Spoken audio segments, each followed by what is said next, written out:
Hey everybody, how's it going? This is RHouse21 and I got myself a box. Well, more precisely, the cool thing is what's inside the box. So let's go ahead and just dive right on in. So those of you who've been following the channel have been seeing that there's been a lot of activity lately around the Run DMV speed run community. The guys and I have been going out and we've been trying to keep a regular schedule when weather permits to have a nice little run season for the until the weather doesn't allow us anymore. But I've been having so much fun with Dizzy, I figured that I'm going to try a new challenge. So let's just go ahead and jump in here. So I decided to launch on a new project.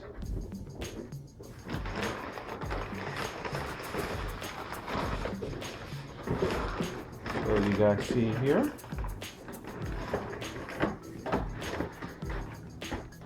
this is something new. And I don't think I probably have to spend a lot of time explaining what this thing is, but I'll go ahead and say it anyway. This is a Traxxas XO-1. Now this, let me go ahead and open it up.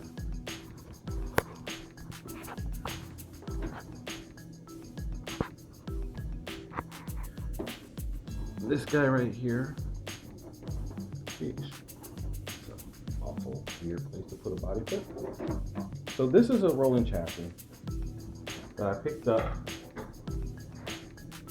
to be a basis of the start of a project. So you guys can see, we just got basic rolling chassis. Oh wow. Oh, that's cool. It's got a, over here. This was not supposed to have a servo in it, but that's a servo. That's a Savox high-end servo. So I'll look up the specs and post that in the video. But let's see down in here. So yeah, it's got itself a Savox servo inside. So that Savox servos, for those of you who don't know, typically the cheap ones are still pretty expensive. So they make really good servos. They're really good for racing applications and everything. So that's a pretty good find right there in and of itself. But as I was starting to say, this car is not going to be my car. This car is going to be kind of a basis of part of what I'm going to be doing for a larger project. I actually have this one here, and there's more goodies coming in the mail as well. But the idea is, I basically went eBay auction trolling, and I picked up a bunch of items. And I'm going to take all those items, and I'm going to put them in a blender, and I'm going to end up with one really cool item for me and a bunch of really good stuff for you guys. So stay tuned to the channel and you'll see what I'm talking about. But the long story short is, not everything in this is going to be staying around with me. A lot of it's going to be finding its way into your hands. So like I said, just keep watching the channel, you'll see what I'm talking about. So just for those of you who aren't familiar with the XO-1 platform, this is Traxxas's dedicated 100-mile-an-hour speed run car. Well, it's not just a speed run car, but it's from the factory tuned for 100-mile-an-hour capability. The big thing about this guy is it's got a completely flat aerodynamic under tray. And this is essentially what I modeled Dizzy after. Nice clean, flat aerodynamic shape, goes into the nice rear diffuser. We've got this big duct right here, which pumps cooling air directly onto where the motor would sit here, the ginormous 1717. The ESC sits over here. They call it the Mamba Extreme, which is basically a Mamba Monster 2 with a built-in cat pack. But one thing about this guy is that it's got a lot of bling on it. So you see aluminum parts here and here, aluminum motor mounts, aluminum axle ends and everything. But at its core, this is still built around a slash platform. So you've got a lot of upgrading built into it. So you've got heavier duty differentials that are inside of here. You've got this, you can see that it's got the heavy duty CVD metal drive shafts, and like I said, the aluminum axle hubs and all that. So they try to dress it up a lot so you feel justified in paying the extra money for this platform. The thing is, a lot of stuff you really don't need, especially for like speed run applications. And honestly, some of this stuff can actually have negative performance impacts. I'm going to get to that in an upcoming video. But like I said, just stay tuned, watch the channel. You're going to see this thing turn into a bunch of other stuff. But I'm going to turn around and share it all with you. So you can see this is the stock Traxxas body, and it looks like whoever had this car before me thoroughly enjoyed it. But if you look at this thing, yeah, see how flimsy that is? This is the stock body. This is what they call a 100-mile-an-hour car. So we can do better than that. So this body is getting fiberglassed, but after it gets fiberglassed, well, you'll see what happens to it. So you guys, like I said, just keep watching the channel. You'll see some interesting developments coming in, and you know, it's going to be a really, I'm going to enjoy the heck out of the rest of this run season, and you guys are going to watch it with me, and hopefully you'll enjoy it too. Now, I mentioned that the XO-1 and the Slash share a lot of DNA, but again, on surface level, you don't really see it. But okay, so we're looking right here, take a step back. You see,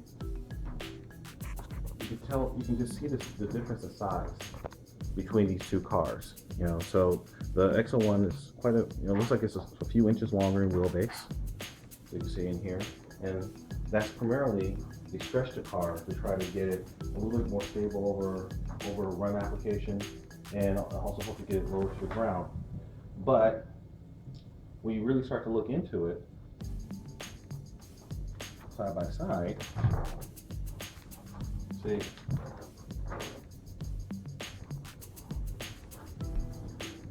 if you look here, you see these guys actually share the same width, and that's because they actually share a common differential architecture.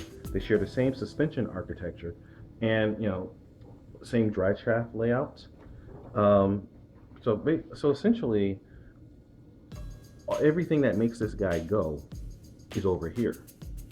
And I've already shown that this platform is, well, several guys have shown that this platform is more than capable for 100+ mile an hour.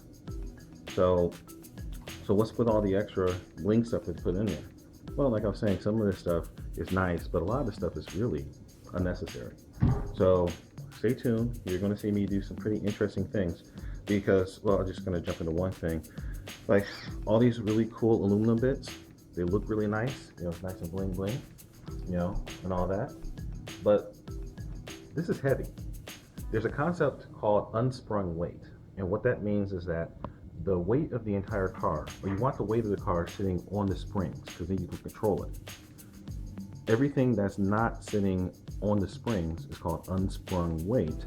And when you hit a bump, this now needs to move up and down. It takes force to accelerate this guy up and down. The heavier this item is, the slower this guy's going to respond to bumps. That's actually going to negatively impact your performance. That's going to make your car not handle. So these aluminum parts, they're nice and they're strong, but they're heavy. So if you replace these with plastic parts, it actually reduces the unsprung weight. And I'm sorry, this is not a basher car. If you're in a situation where you're going to wreck and you're going to break something, you're going to break everything. The fact that you have aluminum here is not going to save you. So I've already shown or demonstrated with the Slash platform, I've beaten the living crap out of this thing. I've never broken any of the suspension links on any of the Slash vehicles I've had. The Slashes are really, really tough from the factory. So, and these are the same parts. So I have no problem with taking a lot of this and moving it over here, so that, because quite frankly, if I break something, I would rather break a plastic piece that I can replace very quickly and inexpensively than replace something like that.